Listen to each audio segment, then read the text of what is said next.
No vídeo de hoje, a gente vai ver a relação que existe entre a história do pecado do bezerro de ouro e o rei de Israel chamado Jeroboão. Eu sou Yair Elon e esse é o Zoar Diário.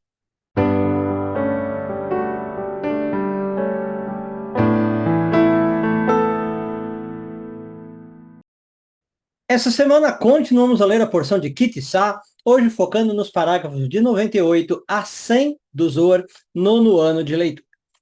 Bom, muito parecido com o que acontece no vídeo de ontem, né, que o Zohar relacionou duas personagens bem distantes, Arão e o profeta Jonas. Agora o Zohar vai falar da relação que existe entre Arão e o episódio ali do pecado do bezerro de ouro e o rei Jeroboão. Então, eu vou contar um pouquinho a história desse rei, caso você não conheça, e vai ficar já bastante evidente qual é a relação que ele tem com o pecado do bezerro de ouro. Aliás, o bezerro de ouro é um elemento central na história do rei Jeroboão. Bom, Jeroboão era um israelita de uma das 12 tribos de Israel, né, chamada tribo de Efraim, tá? E durante o reinado de Salomão, quando Salomão ainda estava reinando, ele se destaca muito por sua capacidade administrativa, por sua capacidade de liderança, e ele se torna o supervisor dos trabalhos forçados do rei Salomão, principalmente ali na área do templo. Enfim, ele fica sendo, digamos, não é um capataz porque não tinha servos, né, propriamente dito, mas o supervisor dos trabalhos do Salomão. E aí você tinha um profeta na época do Salomão, aliás, sempre na época dos reis você tinha os profetas que acompanhavam, um profeta chamado em português Aías, que predisse que o Jeroboão não ia ficar sendo só um capataz, um funcionário de trabalho, que ele se tornaria um rei e que ele governaria as 10 tribos de Israel. Ou seja, vamos lá. Quando Salomão está governando, vamos lembrar que a gente tem o que se chama monarquia unida. Ele está governando sobre as 12 tribos, né? E esse profeta Aías, ele está falando, olha, essa situação não vai durar. Esse reino vai se dividir, vai ter 10 tribos no norte, 2 tribos no sul, né, que é o reino de Israel, o reino de Judá, e você, Jeroboão, vai governar essas 10 tribos do norte. Então a profecia do Aías, ela é uma profecia bem chocante, digamos. É como se eu falasse uma coisa muito absurda. Dificilmente alguém acreditava que ia acontecer. Mas o rei Aías fala que é isso. Logo depois da morte do Salomão, você, Jeroboão, vai ser esse rei das 10 tribos do norte. E o Salomão também, claro, fica sabendo dessa profecia, e o Salomão acredita na profecia. Então ele tenta matar o Jeroboão, naquelas intrigas típicas de rei, né? E para não acontecer isso, para que não morresse, o Jeroboão foge para o Egito, tá?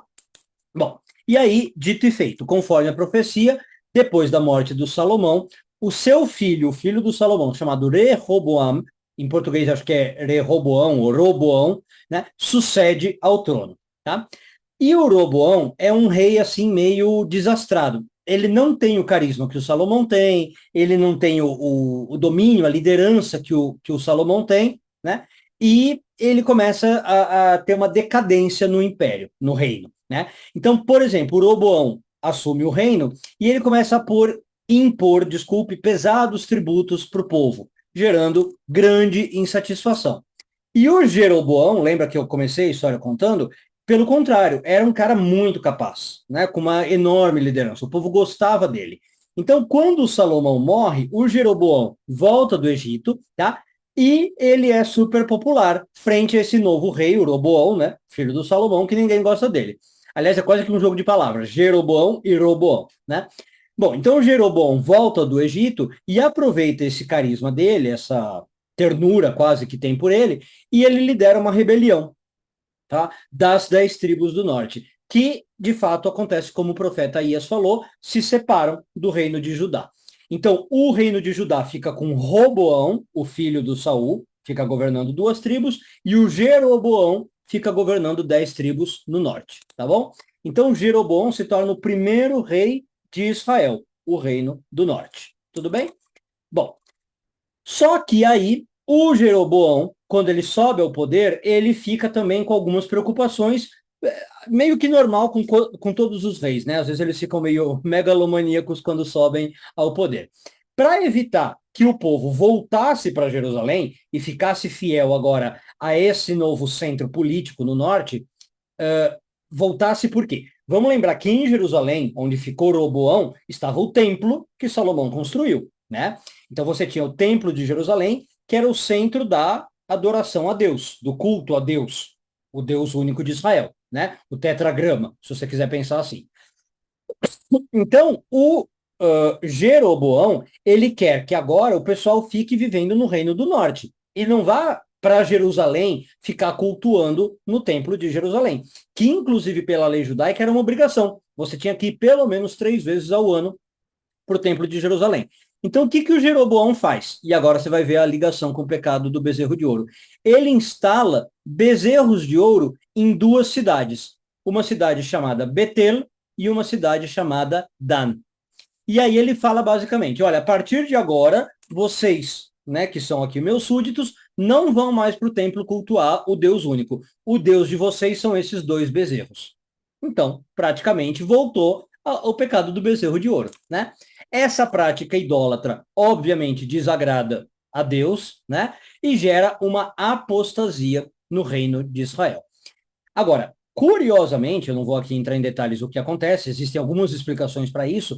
Apesar dessa desobediência, Jeroboão tem um reinado bastante longo. Por que que eu digo isso?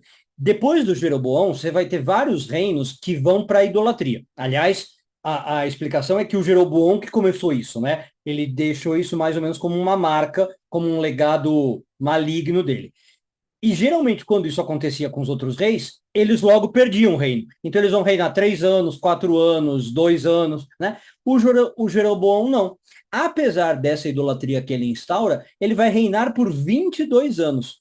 E não só vai reinar por 22 anos, o reinado dele é de relativa paz, de prosperidade. Ele é um rei bastante bom, muito melhor que o Roboão, por exemplo, que está no sul, tá? Que está lá em Jerusalém.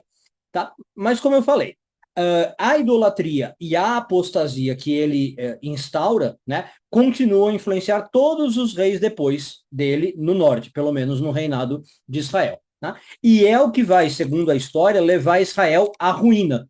Lembra que as 10 tribos de Israel, em algum momento, elas vão sumir do mapa.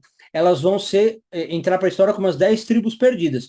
E dizem aí, pelo menos, não os historiadores, mas talvez num sentido espiritual, que quem foi o causador disso é Jeroboão, percebe? Quando ele define que esses 2 bezerros de ouro vão ser agora os novos deuses, tá bom?